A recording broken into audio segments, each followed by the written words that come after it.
Anong tawag sa ganitong seafoods, guys? Ito.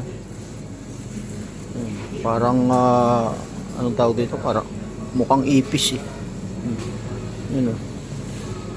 Yung tawag dyan. Ganitong klase seafoods. Parang ano rin eh. Kamag-anak yata ito ng ano ng lobster. Parang lobster din eh, oh, di ba? Mukha rin ng lobster eh.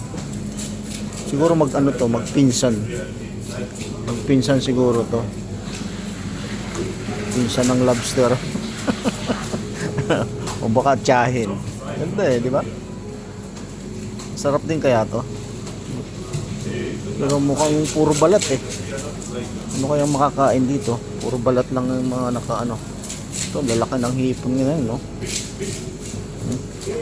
Ganda ng hipon today. Wow, sarap nito. Pangsigang. Yummy.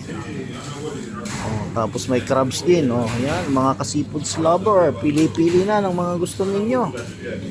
Ayan na. Tapos yun, oh, mga isda naman dito. Yan, iba-ibang isda. Pero ang bibili natin today, ang ating para sa lunch for today is ito. Yung sibas. Sibas ang tawag yan eh. Tapos yun, subeti. Yan ang ating bibilin for today. Yan lang ang ating update for today, mga lodis. Ayan o, ano na natin yung ating binili, pinalinis na. Thank you so much for watching.